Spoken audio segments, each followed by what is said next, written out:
to SB Talks. Today is Monday, November 6th, and I am joined by Stanford Brown Investment Committee member Ian Macfarlane. Welcome, Ian. Thanks very much, Vincent. Now, Ian, we've met on this podcast a few times over the last 18 months or so, and I'd like to start today, if we can, by reflecting on, given the significant interest rate increases that we have seen in the past 18 months, where do you now see that we're at in the cycle? Well, the economy's slowed, as you would expect, but it hasn't slowed as much as most people would have expected. There are some puzzles out there. I think a year ago, if you had been told that interest rates are going to be raised by 400 basis points, you wouldn't expect the unemployment rate to still be at multiple decade lows. And I think the other thing you wouldn't expect to see house prices having risen for the last 6 months. So why has there not been a bigger contraction? Well, the first thing I think is, even though the change from 0 to 4% is a big change, the level of interest rates at 4%, that's not a very high level of interest rates. That's actually below average. In terms of the historical long term. Yeah, absolutely. And the economy can operate perfectly well with a level of interest rates, the risk-free rate, the overnight cash rate, at 4%. It never got down to 4% in the 10 years that I was governor. So the level is not really... Do you think that's a surprise to many people that we've been able to wear the increase that we have to date without more significant economic fallout? Yeah, I think it has been a surprise to everyone. So that's the first thing. You've got to sometimes think in terms of level, not just changes. The second thing is, although monetary policy has a number of effects, in Australia its biggest single effect is actually through the mortgage market and through indebted households. And there's no doubt that a lot of those have been squeezed. But that's only part of the economy. There's a lot of other parts that are just soldiering on as normal. The corporate sector in Australia is not highly geared. They've felt a bit of a pinch, but not much.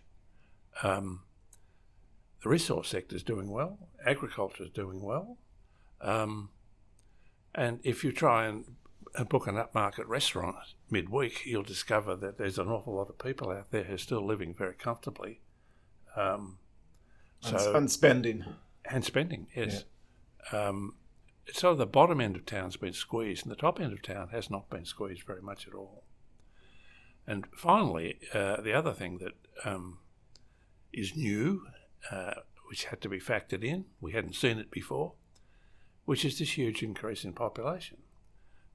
450,000 over the last recorded 12-month period. We think the next 12, when we move ahead a quarter, it's going to be 500,000. That's a huge amount. Typically, it was 200,000 a year, and at an extreme 3. We've never had 500,000. The other amazing thing is that there's this huge increase in population, and they're all finding jobs. So I don't want to give the impression that there's that the economy is so resilient that nothing's going to happen. I think there will be further contraction, and we've also got to remember that over the last 2 completed quarters, although GDP grew, it grew less than population, and that's very unusual. So people describe the per capita recession potentially. Yeah, I haven't heard that used before, but it is unusual. And probably something you haven't heard it much before because we probably haven't had that degree of immigration in such a short time frame, given, I guess, the post-COVID catch-up that we've had. Yeah. Now, I'm conscious as we record this morning, we're just over 24 hours out from the next RBA meeting and the decision there. I'm not going to ask you to make a call on that one, but I would ask, what is your broader outlook for rates, given the rate of increase, how far we've come, but the resilience that we're still seeing in the economy? Well, I think you just made the case in your question for the position that is far more likely to be increases than for it to be steady over the next year, and certainly far more likely to be increases or steady than for it to fall. What's your views in terms of what you see in the inflation picture? Well, the thing that will really determine the outcome is what's happening to inflation. We had some good. We had some comprehensive figures on inflation came out a couple of weeks ago. There's no such thing as the official inflation rate. You have to actually look at all the different measures over all the different time periods, monthly, quarterly, 6 monthly, 12 months ended. You have to look at headline inflation, you have to look at core inflation. My reading of all those numbers is that really whatever you do, you end up with a rate of inflation that's still got a 5 in front of it. Mm. So it's come down a bit from as some of the transitory factors are washed out, but still about 5. It's probably got further to come down, but I wouldn't be holding my breath. I think it'll happen slowly. The Reserve Bank forecast, I wouldn't call it a forecast, I'd call it an assumption, is that it won't get to below 3 until the second half of 2025. I think that's a reasonable assumption. Whether it happens or not, I don't know, but it's a reasonable assumption at this point, in which case you wouldn't be expecting interest rates to come down if that's the outlook.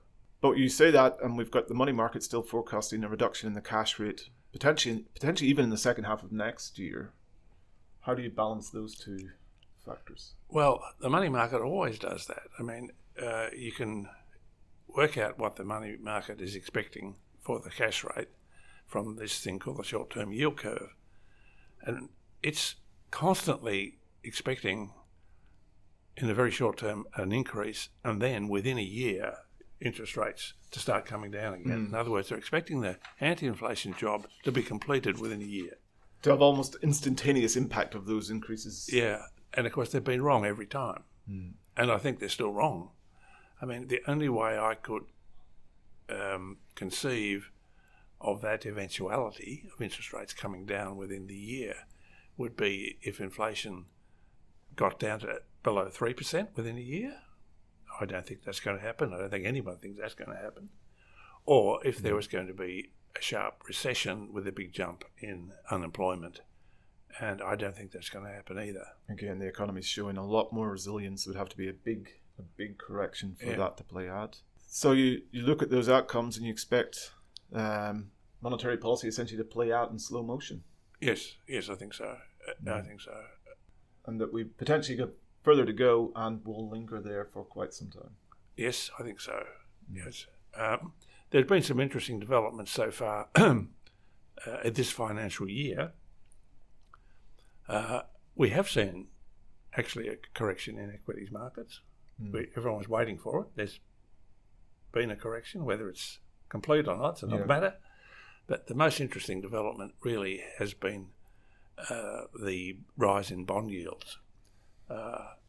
It's hard to believe, but 2 years ago, or a bit more than 2 years ago, 10-year bonds were pretty well zero. Yes. Less than 1%, point something percent.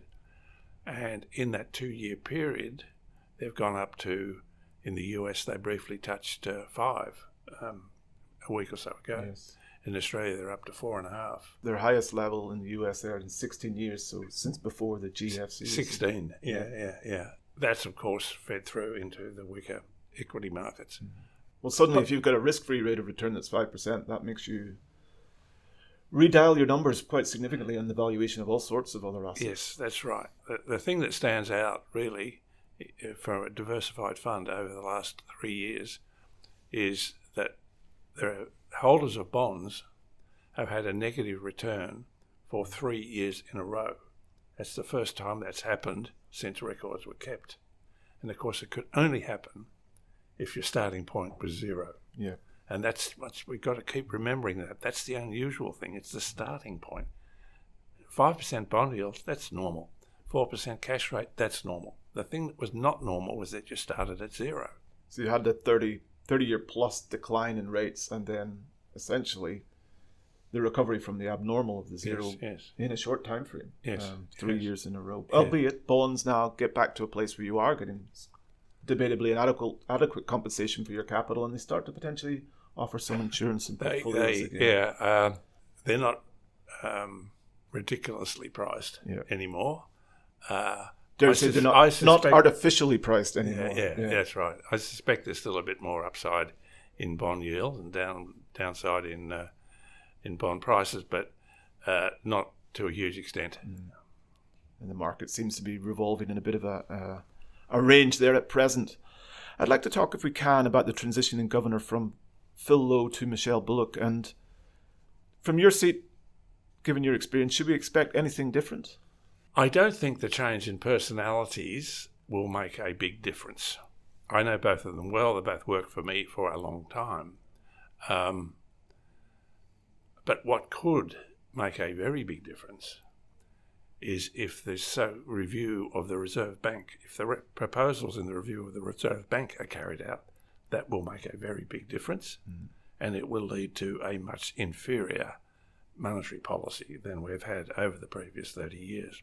You're talking about an environment there where it's much tougher for Michele Bullock to potentially operate than the environment under which you operated. Yeah, I think Michele Bullock will have a much harder job, excuse me, than any of her predecessors and any of her peer governors in other countries if these proposals go through. For the benefit of the listeners who are less familiar with the proposed changes, do you mind setting out the most substantive element of what has been discussed? The main change will be to reduce the power of the governor and transfer that power to the part-time members of the board. Now, the Reserve Bank board has 9 members. Reserve Bank represents 2 of those, and 7 of them are outside the Reserve Bank.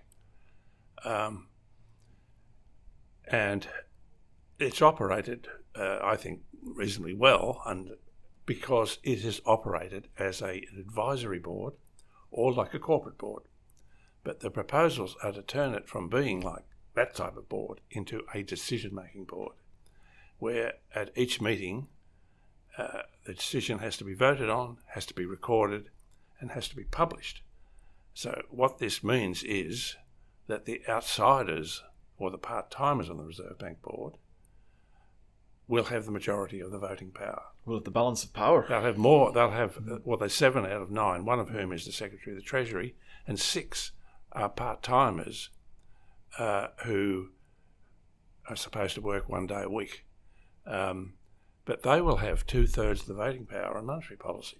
So that's what's going to make the governor's position very difficult. Now, at the time that this was announced or discussed, it was broadly, the narrative was that it was adoption of we'd scoured the world and this was adoption of international best practice. Could I ask, in terms of the proposed structure, how does it compare with the operations of, say, the US Fed or the Bank of England? Well, that's a very good question. And as soon as you ask that question, you realise how strange the proposals in Australia are. Because there's really only 9 central banks around the world we can compare ourselves to. And of those, 5, which is the US Fed, the European Central Bank, the Bank of Japan, Bank of Switzerland, Bank of Sweden, they have a decision-making board, but all the members on the decision-making board are full-time professional central bankers. Now, there's 4 other central banks that have a mix of part-time and full-time: Bank of England, Bank of Canada, Reserve Bank of New Zealand, and Bank of Norway. But in each case, the outsiders are a minority. So nowhere in the world is there a central bank, an independent central bank, that has a majority of the voting power in the hands of part-timers. But that's what the review of the Reserve Bank has ended up with. And I think they've ended up there accidentally. I just don't think they thought through the implications of their recommendations. Yeah, I'd like to actually take you up on that point, because at the time the other narrative was that these were sort of modest changes in terms of what was proposed. International best practice, modest changes. Yeah. Do you feel that there's been an attempt to mislead the public in terms of, or how is there such a disconnect between what you see as the significance of these changes and what is the political view around it? Yeah, I don't think it was a deliberate plan to deceive by saying it's modest. I think they thought it was modest, because they didn't change the numerical structure of the Reserve Bank Board. They said, we've just done some fine-tuning. We haven't changed the numerical structure. But that is precisely the problem. They should have changed the numerical structure. Once you switched it over to being a decision-making board, you should have given it a different numerical structure, like the Bank of England or the Bank of Canada, etc. But they've stuck with a numerical structure of the board which is totally unsuitable for being a decision-making board. As in the balance between the economists in the room and the other individuals is out of line? Could you see it working if the balance was different? Yes, I mean, I think, if they had come up with, as I said, the Bank of England or the Bank of Canada model, I wouldn't be arguing against it. But they've come up with this strange monster that it doesn't fit into either of the established best practice for central banks, and they didn't realise it. There's nowhere in their report, 290-page report, where they recognise that they've come up with something that is so different to other central banks. Perhaps unintended. And what colour do they give us in terms of who these 6 individuals could be? Do we have a bit of a guide as to what backgrounds they may be drawn from? Who may they be sitting at that table making these decisions? Well, now this is interesting, because if you read the analysis in the review, which almost no one's read, by the way, because it's very repetitive and very boring. But if you read the analysis, you would think that the outsiders would all be professors of economics. Although it doesn't say that, the analysis takes you in that direction. But there's also inserted a couple of times statements saying, no, we also want people with broader backgrounds, people who know something about financial markets, labour market, or the supply side of the economy. And so that leaves you up in the air. You don't know. The only thing we broad know, description. Yeah, the only thing we know now is that on the same day that the Treasurer released the review and said that he accepted all the proposals, 2 of the current board's term had expired. So he had 2 vacancies to fill. And he filled both vacancies with former trade unionists. So there's a huge gap between, I think, what the people who wrote the review had in mind and what the Treasurer has in mind. Yeah. And so, but we don't know.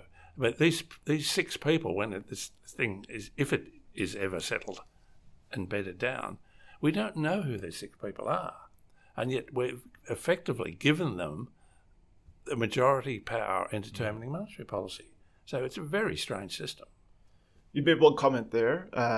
If it is ever bedded down, it's been some months since these proposals were announced and other things, and we don't appear to have, correct me if I'm wrong, any huge amount of progress on that front. I hope not. Do you feel that, what would be the steps from here, and do you feel that there's possibly a bit of a change of heart or a realisation? Well, I think they've realised some things. There's a couple of things that they realised don't. This is the first time they've really looked at it and thought about it.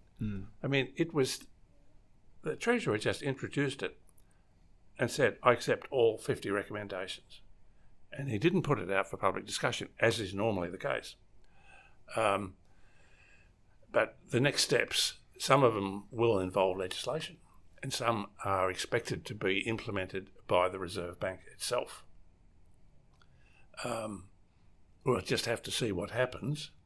I think, as you can gather, I think it would be a big mistake. I think it would be a really big step backwards. It would be an enormous reduction in the independence of the central bank if these proposals went ahead.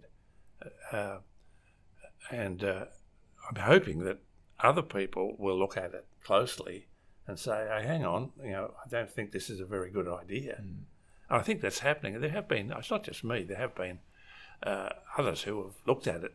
Paul Kelly wrote a really good piece in The Australian on it. Other experienced economists like Bill Evans from Westpac and Shane Oliver from AMP have also written pieces very critical of sort of a growing realisation of.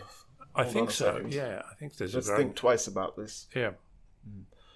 Very interesting as always, Ian. Thank you very much again for your time this morning, and thank you to all our listeners. Take care. Thank you.